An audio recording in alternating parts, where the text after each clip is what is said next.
Seja muito bem-vindo ao Pura Vida, o programa que vai ao encontro dos casos de sucesso na área da medicina. Hoje vamos falar de fertilidade, infertilidade e do caminho médico-científico percorrido até aqui. Segundo a Associação Portuguesa de Fertilidade, a APF, estima-se que em Portugal 15 a 20% dos casais em idade reprodutiva sofram de infertilidade. Connosco está a doutora Catarina Júlio, não é assim, doutora? Obrigada pela sua presença, é ginecologista, obstetra, trabalha na área da medicina reprodutiva na maternidade Alfredo da Costa. Doutora, perguntava-lhe, apesar deste ser um problema mais associado às mulheres, a taxa de infertilidade masculina é semelhante à feminina? Olá, portanto, o prazer é meu em estar cá. É verdade, portanto, cerca de 15% dos casais vão apresentar infertilidade e, consoante, há vários estudos epidemiológicos, mas mais ou menos as causas de infertilidade, do fator masculino, ronda mais ou menos os 50%.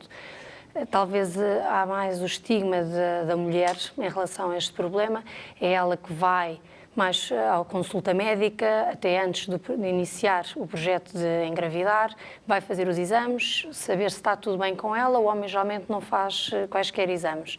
E só quando já existe o diagnóstico de infertilidade é que a consulta é feita ao casal. Mas as causas é mais ou menos 50% a 50%. O que é infertilidade? Portanto, a definição de infertilidade é quando um casal, com o objetivo de ter um projeto parental, tem relações desprotegidas durante 12 meses sem obtenção de uma gravidez. Portanto, ao fim desses 12 meses, considera-se que existe uma infertilidade. É considerada infértil. Desde quando é que se pode, então, quer dizer, não é só, é este período, um ano, não é, de vida sexual contínua sem métodos contraceptivos, o que é que os casais devem saber, o que fazer para resolver este problema? É ao final do ano, normalmente não é ao final do ano que procuram, não é? Alguns é ao fim do ano. Outros vão adiando, pensam é o stress, tem que ir de férias, às vezes não é só o próprio casal, o próprio médico assistente diz está tudo bem consigo, vai acontecer, não tenha tanta ansiedade, as coisas vão decorrer normalmente e o facto é que 85% dos casais engravidam ao fim de 12 meses. Portanto, se não aconteceu ao fim desses 12 meses, devem procurar ajuda médica. Mas é claro que há determinados fatores que fazem com que devam antecipar essa ida ao médico. Uma mulher que saiba desde logo à partida que tem uma doença ginecológica, nomeadamente um síndrome do ovário poliquístico, uma endometriose, o companheiro que tenha já tido antecedentes de cirurgia urológica, nomeadamente por fazer uma vasectomia, uma mulher ou um homem que tenham tido antecedentes oncológicos com necessidade de fazer quimioterapia, que também vai diminuir muito o potencial de fertilidade. Portanto, sempre que haja nos antecedentes alguma história que faça aumentar a probabilidade de haver uma infertilidade, devem recorrer antes dos 12 meses, mas não devem mesmo adiar após os 12 meses. Porque a idade aqui também é uma questão muito importante, se calhar a principal. Sim, porque a idade não só, sobretudo de ambos, mas a idade da mulher é o principal fator de fertilidade e também de sucesso de todos os tratamentos que podemos oferecer a estes casais. As mulheres nascem com o seu património de ovócitos, portanto nós já nascemos com os nossos ovos, digamos assim, e ao longo da vida vamos perdendo em termos de quantidade de ovócitos. E esta diminuição, portanto esta perda acentua-se sobretudo a partir dos 35 anos. Mas não é só a quantidade que diminui, a qualidade também diminui. Portanto, não só diminui a taxa de fertilidade da mulher com a idade, como também a taxa de sucesso dos tratamentos de infertilidade também vai diminuindo, porque está muito dependente da idade da mulher. Portanto, não há realmente qualquer interesse em adiar, sobretudo quando a mulher tem mais de 35 anos, porque o adiamento pode significar o já não ser possível resolver. Pode-se dizer que o limite seriam uns 40? Ou depende, vai sempre dependendo da mulher? Não há limite, não é? Portanto, o projeto parental depende de cada mulher ou de cada casal, dependendo se estamos a falar de uma mulher sozinha ou de um casal. Mas a ideia de adiar só por adiar é que a pessoa deve ter o conhecimento de que não deve adiar e que a partir dos 35 anos pode haver dificuldade em engravidar. A partir dos 40, essa dificuldade é ainda mais acentuada. Muito bem, doutora. Em termos de infertilidade, quais são então os tratamentos que existem atualmente? Portanto, o tratamento vai estar dependente de qual a causa de infertilidade. Há uns que são generalizados, mas de uma forma muito sucinta. Nós, para termos uma gravidez espontânea, precisamos que o ovário produza um óvulo, que haja espermatozoides em quantidade e qualidade normal, que as trompas da mulher sejam permeáveis, portanto, que é onde se dá o encontro dos gâmetas e a formação do embrião, e que haja um útero, digamos, normal, para que haja a implantação do embrião. Portanto, se o problema for, por exemplo, só na produção do óvulo, e que haja uma anovulação, ou seja, uma dificuldade em haver uma ovulação, podemos fazer só induções de ovulação, portanto, tratamentos mais simples, alguns até só com comprimidos. E depois, dependendo da causa, se for uma destas causas, mas com trompas normais e esperma normal, podemos tentar inseminações intrauterinas, em que, de uma forma simplista, vai ser feita uma estimulação ou não do ovário da mulher e o que se vai colocar é o esperma concentrado, no fundo tratado, no interior do útero. Mas depois os espermatozoides têm que se encontrar sozinhos, portanto, têm que ser normais para conseguir chegar ao óvulo e ocorrer a fecundação. Quando isto não acontece ou quando este tratamento falha, passamos então para a fertilização in vitro, que pode ser a fertilização in vitro, em que a fertilização se dá sem recorrer à ciência propriamente dita, ou a microinjeção, portanto a ICSI, quando há realmente alterações espermáticas em que o embriologista vai introduzir o espermatozoide dentro do útero. E depois há o congelamento de embriões sedentários, portanto, quando destas técnicas sobram embriões que não são transferidos naquela vez não é feita a transferência uterina, congela-se os embriões sedentários ou não e transfere-se posteriormente. Todos os programas de doação de esperma, doação de ovocitos, doação de embriões, também nos permitem resolver alguns problemas. Na questão da criopreservação, em termos dos embriões, também há um limite e também depende muito do que é que cada casal pretende, não é? Se ao final de conseguir engravidar a mulher, depois o que é que se faz a esse excedente? O casal, logo quando inicia o tratamento, assina logo um consentimento informado, que é nacional. Portanto, é um consentimento que é igual em todos os centros públicos ou privados, em que determina logo que autoriza o congelamento, portanto, a criopreservação dos embriões e que destino é que quer dar a esses embriões no caso de não os querer para o próprio. Que às vezes pode não ser não querer, pode ser, por exemplo, um casal que, entretanto, faz um tratamento e até pode obter ou não um filho, mas que, entretanto, se separa. Como os embriões são do casal, a utilização tinha que ser do casal. Se existe um divórcio, já não podem utilizar os embriões para os próprios. E então, as opções que existem é a utilização dos mesmos para investigação científica, a doação a outros casais ou a destruição. O que é que, por norma, acontece? O que é que os casais que lhes chegam até si, o que é que decidem? A maioria pretende, porque são perguntas independentes, investigação científica sim ou não, doação a outros casais inférteis sim ou não. Para a investigação científica, diria que a grande maioria coloca sim. Em relação à doação a outros casais, existe, eu não sei a percentagem certa, mas à volta de 50%, para baixo. Também, hoje em dia, há a questão dos novos casais, mas se calhar já lá vamos. Vamos conhecer, o Pura Vida foi conhecer o Laboratório de Procriação Assistida de Lisboa, uma visita guiada por Pedro Ferreira, biólogo, embriologista. O laboratório de embriologia divide-se essencialmente em 3 áreas principais.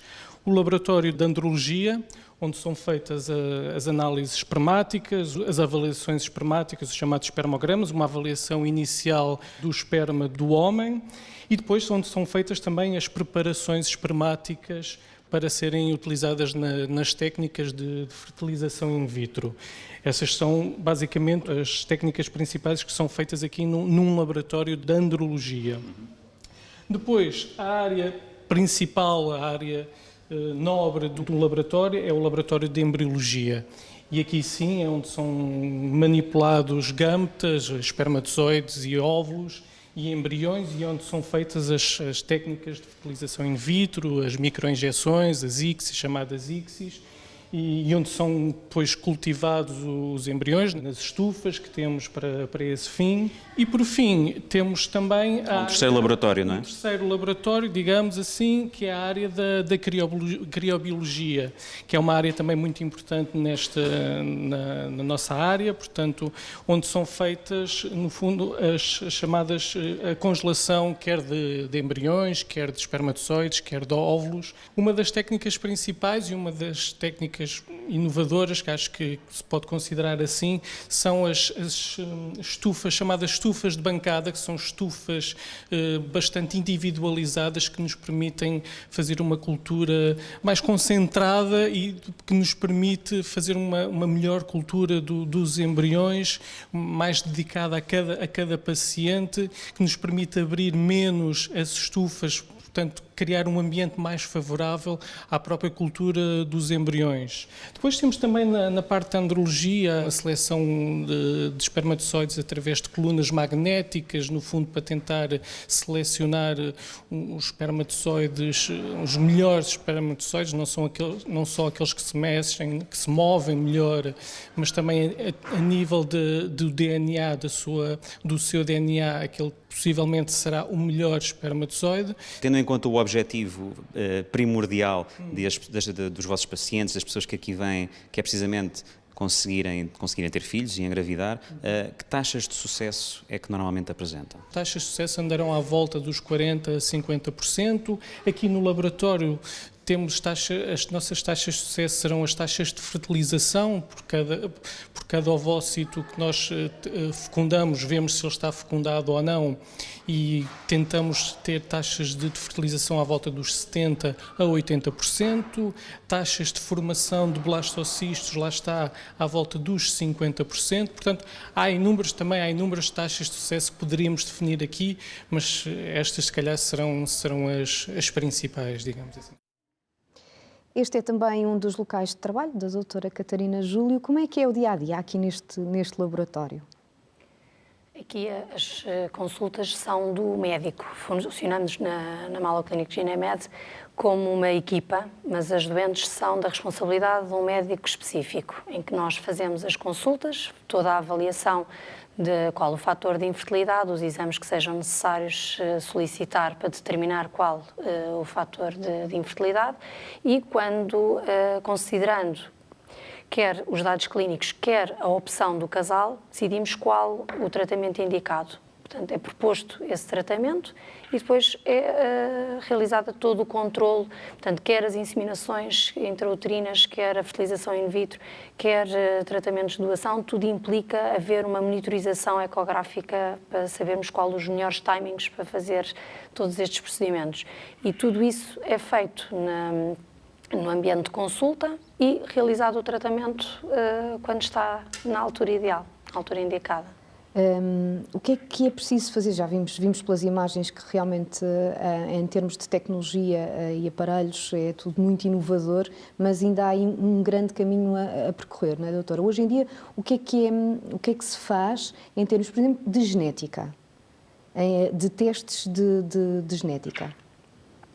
Nós, mesmo com todos os testes, há um longo caminho a percorrer porque é o que o Dr. Pedro disse, mesmo as taxas 40% a 50% de sucesso numa fertilização in vitro é uma taxa otimista, porque ela está muito ligada às taxas gerais, mas depende da idade da mulher. Uma mulher com 40 anos não vai ter nunca uma taxa de sucesso de 40%, vai rondar à volta dos 20%. Uma mulher de 42 anos talvez à volta de 10%, e uma de 45% perto dos 0%.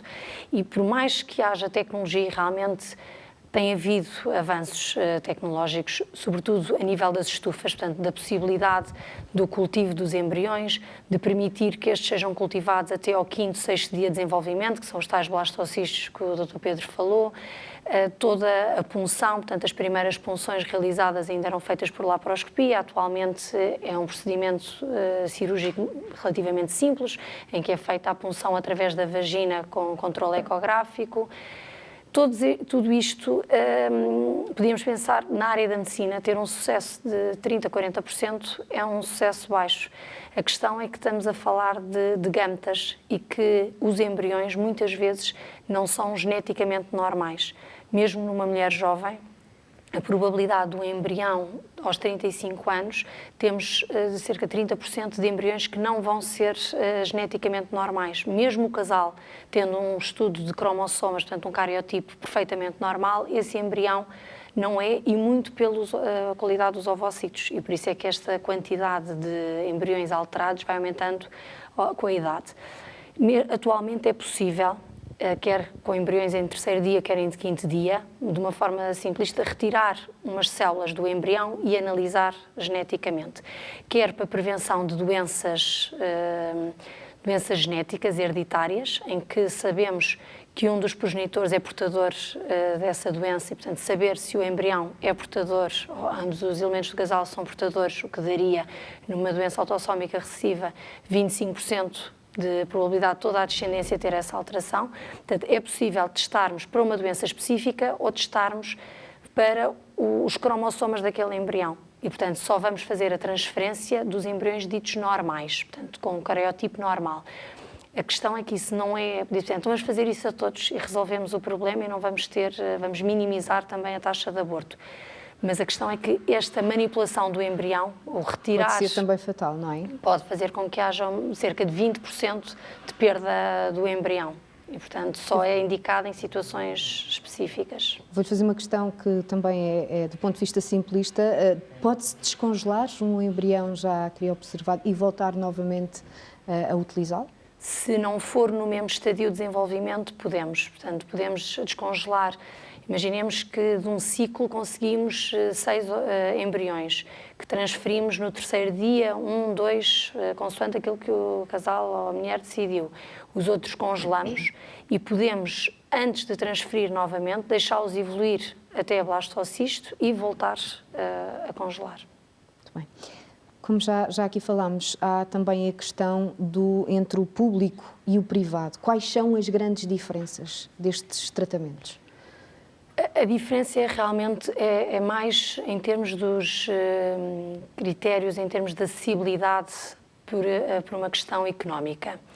O tipo de tratamentos é mais ou menos o mesmo nos dois setores, nem todos os centros públicos fazem o mesmo tipo de tratamentos, nomeadamente em relação ao teste genético, só se faz no Porto.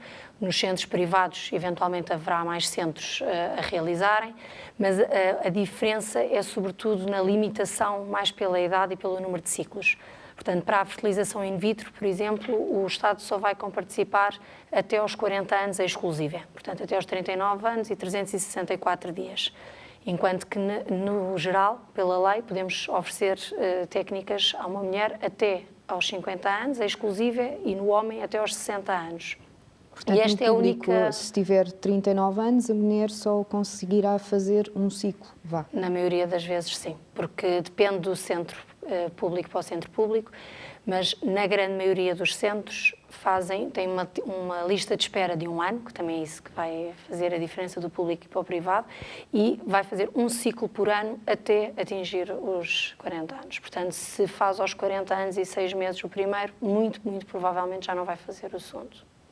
É problemático para muitos casais, certamente que já deve ter tido pacientes seus que não conseguiram então depois alcançar a gravidez. Em relação aos novos casais, fale-nos sobre isso.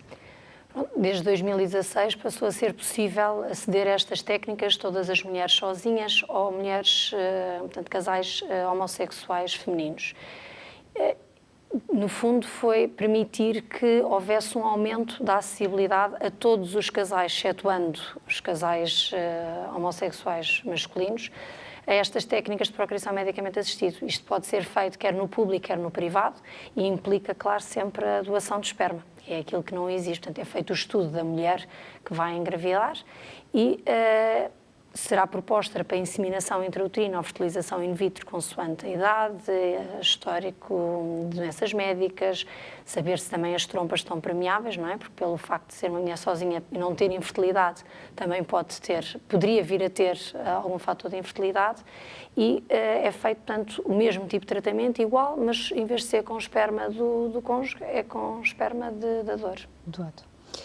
Em termos de tratamentos, ainda na questão de, por exemplo, hormonais, o que é que há de novo, de inovador que possamos, que hoje em dia é praticado em termos de tratamentos contra a infertilidade? No fundo, não há assim nenhuns que sejam muito inovadores ou que se possa dizer este é muito melhor do que outro. O que existe é realmente um conjunto de gonadotrofinas que temos ao nosso dispor, que vários, portanto, hoje em dia também já existe biosimilares, em que nos permite que haja uma estimulação adequada do ovário, com a substituição daquilo que poderia não ser normal em alguns.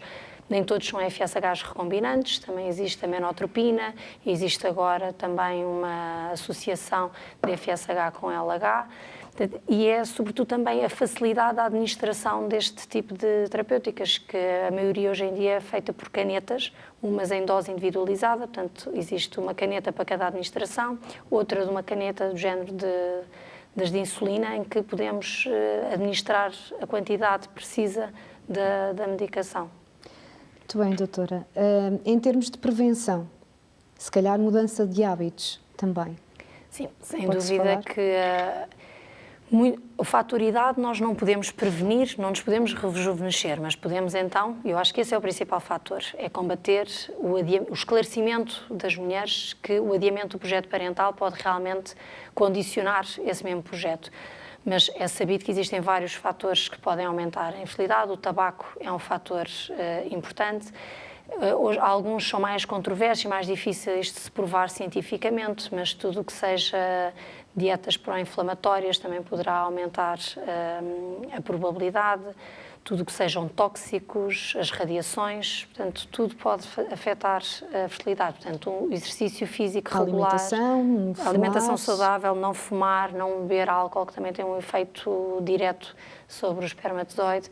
O fazer exercício físico regular, o combater a obesidade, que é outro dos fatores importantes do insucesso, quer para engravidar, quer mesmo um insucesso obstétrico, das complicações, porque não é só engravidar, interessa engravidar e depois que a gravidez corra bem, que nasce um filho saudável.